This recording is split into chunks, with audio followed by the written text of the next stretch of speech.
3 ways to cope as an anxious, highly sensitive parent.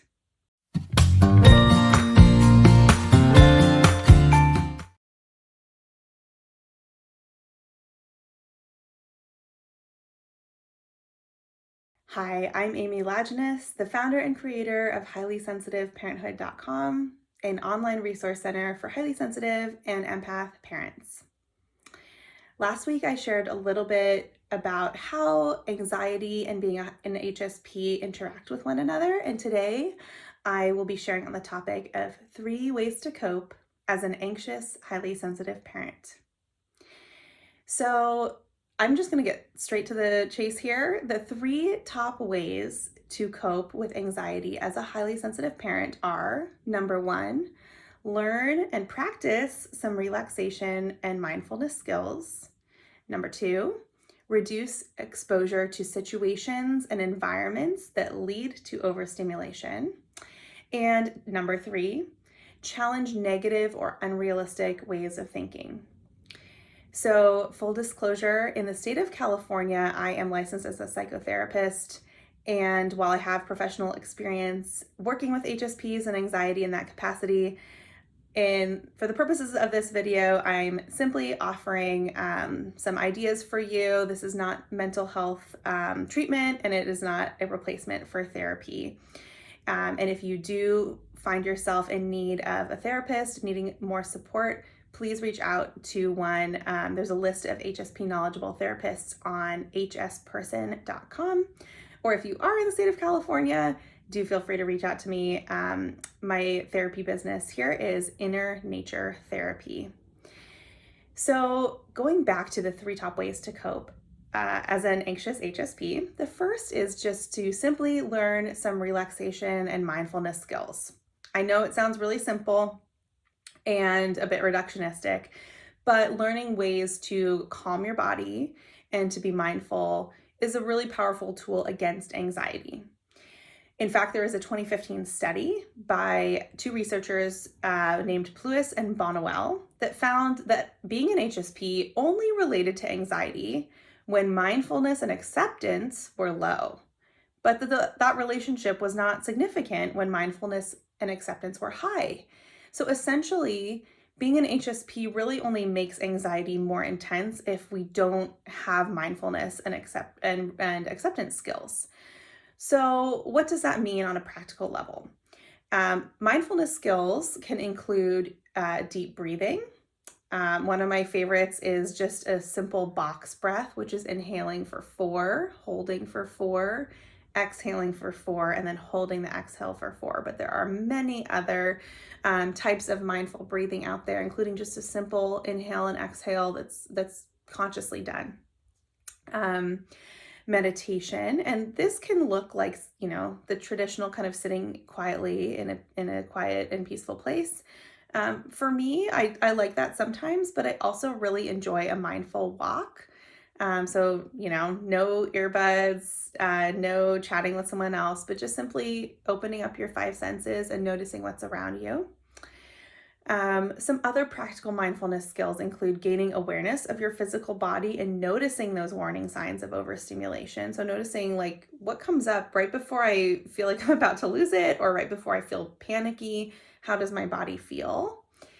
And that's one thing that I will say in my work as a therapist, a lot of people do need help with. We're not often taught, at least where I live in the United States, to really tune into what our body is telling us. And so if you're like, I have no idea what you're talking about, what do you mean tune into my body? See if you can find a therapist to help you with that. Learning specific ways to calm your body. So this one's a little easier. That's often things like yoga, going outside. Many of the HSPs that I've worked with find that like taking a shower or a bath can be helpful. That actually does calm the nervous system. And intentional emotional and physical boundary setting. So for parents, this can take the form of having some time alone when you're feeling overtouched, asking to be touched in a less intense way, or just noticing, okay, I'm feeling overtouched. I'm going to, retreat a little bit, or I'm going to take some time. The second way to cope that I'll share today is to reduce exposure to situations and environments that lead to overstimulation. So, you probably already know that certain environments create greater stress for you. For many HSP parents, this is things like children's birthday parties, especially at places like Chuck E. Cheese. I think I have had a blog post about that at some point. Just like it feels horrendous for me to be at a place like Dave& Buster's or Chuck E. Cheese. It's just so overstimulating. Um, it's like HSP hell. So if that's you, I encourage you to, find ways to opt out of that environment or really limit it if you can. Amusement parks or zoos can be like this. Rooms that are cluttered with toys or kids gear, kid detritus, as I call it. And lastly, multitasking. So this isn't an environment, but it's a situation that many of us parents find ourselves in where we are like cooking dinner and the TV is on or some music is on and our kids talking to us. And then we're hearing like the laundry going, we're remembering we have to call this person. And there's like 5 different things going on in our head. That's really overstimulating. The brain gets very taxed for anybody, not just HSPs. It gets very taxed trying to kind of weed out, like, is this important information? Do I need to deal with this right now? Or is this something that can wait? We're basically triaging all of those stimuli. But for HSPs, our brains are just a little more sensitive and easily taxed by working with competing demands. And so if you can find ways to, for example, in that situation, maybe turn the TV off, or if you can provide a different activity for your child so they're not talking to you while you're doing some more like intensive parts of prepping a meal. Or perhaps visiting the zoo early in the morning instead of during like a Saturday afternoon. That can help reduce overstimulation. Thirdly, challenging negative or unrealistic ways of thinking. So this is something, again, that in my opinion is best done with a trained therapist. But the bread and butter of therapy for anxiety, there's lots of different ways to do it, but one of the most commonly used types of therapy is called cognitive behavioral therapy, or CBT. And basically what CBT does is it helps people understand the relationships between their thoughts, emotions, and behaviors.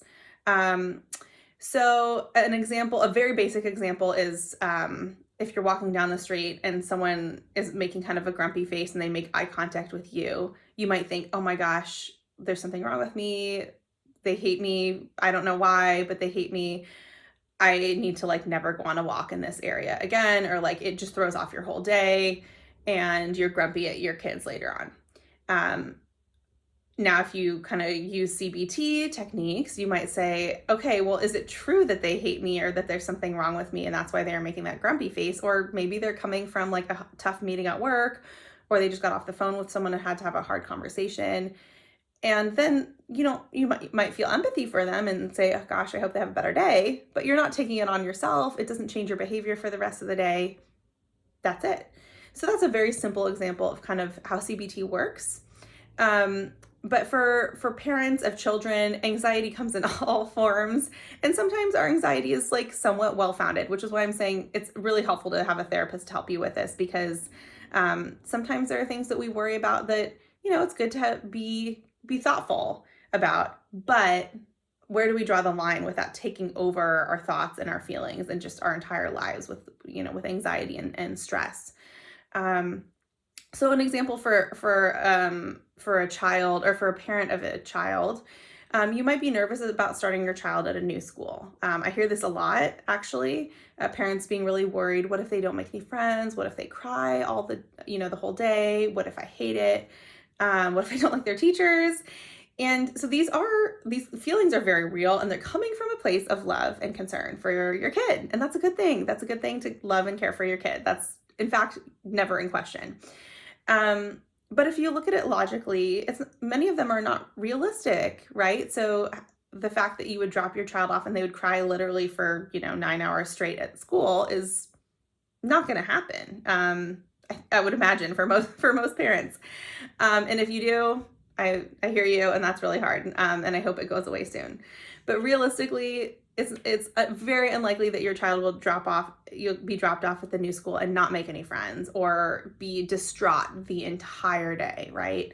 And so you can reframe that thought by saying, well, they might cry for a while after I drop them off, and that is upsetting to me. I don't want my child to be upset or sad, but I can also recognize that they'll probably have a good time during other parts of the day. They're going to do some fun activities, they're going to connect with other kids, and ultimately they're going to be happy to see me at the end of the day. Now that feels way better for many people than, oh my gosh, I'm going to drop them off and they're going to cry all day and be miserable. So again, these are just 3 of the tips that I have for you, kind of scratching the surface. 3 ways to cope as an anxious, highly sensitive parent: learning some relaxation and mindfulness skills. Number 2, reducing exposure to situations and environments that lead to overstimulation. And number 3 is to challenge negative or unrealistic ways of thinking. And if you find that you are experiencing anxiety that's impacting your day-to-day life or functioning, again, please do reach out to a therapist. The list of a highly sensitive person knowledgeable therapists is at hsperson.com. You can also simply just Google HSP therapist in your state, province, or country for anxiety, and almost certainly there will be some people that pop up. So I hope this has been helpful for you.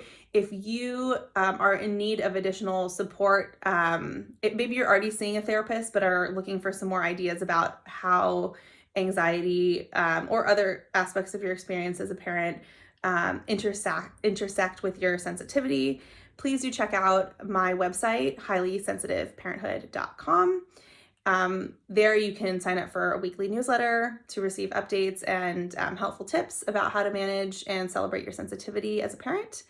And you will also find resources which include one-on-one coaching with me online, a toolkit for highly sensitive parents, low cost, just sort of really nice introduction to being an HSP parent, and also our comprehensive highly sensitive parenthood course, which goes into way more detail on all these topics than I could possibly do in our weekly blogs. So again, check out highlysensitiveparenthood.com, or you can follow us on Instagram at highlysensitiveparenthood. All right, be well. For more resources, including our signature Highly Sensitive Parenthood online course, visit highlysensitiveparenthood.com.